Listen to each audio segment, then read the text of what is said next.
Welcome to today's Explainer. We are jumping right in because we've got a staggering shift in British history to break down today. We're going to look straight at the data and the facts to unpack a stunning 2026 announcement.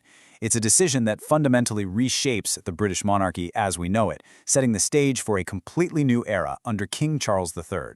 Let's get into it. So here is the headline. For the first time in nearly 200 years, the British monarch is actively rejecting Buckingham Palace as their official home. I mean, really think about that for a second. For generations, those massive iron gates and that iconic balcony, they've been the absolute, undisputed beating heart of the royal family. But this decision, it completely upends the royal status quo that the entire world has come to expect. Section 1. A historic royal break. Okay, let's dive into this timeline to really grasp the immense historical weight of what's happening here. We actually have to go all the way back to 1837. That's when Queen Victoria first moved into Buckingham Palace and officially established it as the royal residence. For nearly 2 centuries, every single monarch followed suit. But then, jump forward to 2003, when Prince Charles made Clarence House his official London residence. And finally, with the June 25, 2026 announcement, the tradition officially snaps. King Charles makes the conscious choice to break a 200-year palace tradition. He is literally writing a new rulebook for his reign. The contrast between these two options is just incredible. On one hand, you have Buckingham Palace. It carries that 200-year tradition, and by the way, is currently undergoing a staggering £369 million, decade-long refurbishment. Yet despite that massive public investment to update it, the king prefers Clarence House. Why? Well, it offers familiar comfort and a much more practical scale. You know, after a long day of ruling, sometimes you just want your own familiar armchair rather than a giant throne room. Section 2. Why Clarence House?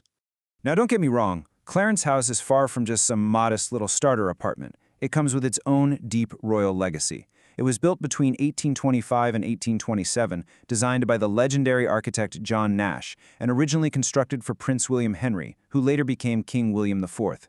Fast forward to modern history, and it was the beloved home of the Queen Mother for nearly 50 years, right up until 2002. And since 2003, it has been Charles's meticulously maintained Great London House. So he's trading one historic legacy for another, but picking the one that fits him perfectly. A home, not just a palace. For the king and queen, this decision isn't some sort of slight against Buckingham Palace. It's a deeply personal prioritization. They're choosing over 2 decades of familiarity, comfort, and memories over the sheer imposing grandeur of staterooms. They want to live in a place that actually feels like a real home when they clock out of their public duties. Section 3. Rethinking Buckingham Palace. So, what does this all mean? If the king won't live there, what actually happens to Buckingham Palace? You can't exactly leave a £369 million renovated building just sitting there totally empty, right? Well, Buckingham Palace is essentially transitioning into a ceremonial and administrative headquarters. It's going to remain the absolute nerve center of the royal household, but now it'll be used exclusively as a functional workspace and a grand backdrop. We're talking official duties, state banquets, garden parties, and audiences with new ambassadors. Those will absolutely all still happen here. The king and queen are definitely still going to use the palace for work. They just aren't going to sleep there anymore. And here is how this logistical shift plays out. Step 1, the monarch moves out of the private residence. Step 2, because they aren't living there, those grand palace spaces can be used way more flexibly. And that leads directly to Step 3, increased public access. By not living there full-time, the monarchy can offer more tours, host more events, and basically allow the regular public to experience this historic building like never before. It's a huge win for access. Section 4. A new era of transparency.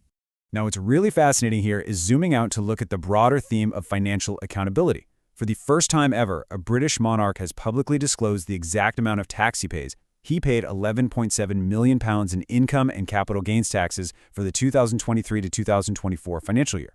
And then we see a year-over-year increase up to £12.9 million for 2024 to 2025. This is a massive, unprecedented push for modern transparency. £30 million. To put that into perspective, since ascending the throne, his total voluntary income and capital gains tax payments have exceeded that massive £30 million figure.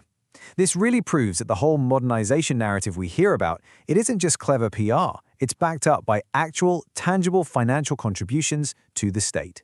Let's break down where all that money actually comes from. The monarchy is heavily supported by the sovereign grant, which covers their official duties and actually rose to £132.1 million for 2025 to 2026. But the king also has his own personal income from land, private estates like Sandringham and Balmoral, and private investments.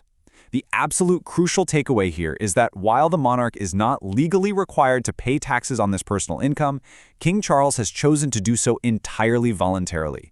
He's intentionally setting a very powerful example of fiscal responsibility.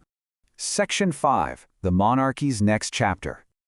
Now, don't worry, it's not like the royal family is downsizing their real estate completely. While their primary London base has shifted to Clarence House, the King and Queen are absolutely still going to utilize their traditional, sprawling portfolio of estates across the UK. They'll continue spending time at Windsor Castle in Berkshire, Sandringham House in Norfolk, and Balmoral Castle up in Scotland. So the royal footprint remains incredibly vast. It's just the focal point in the capital that has fundamentally shifted.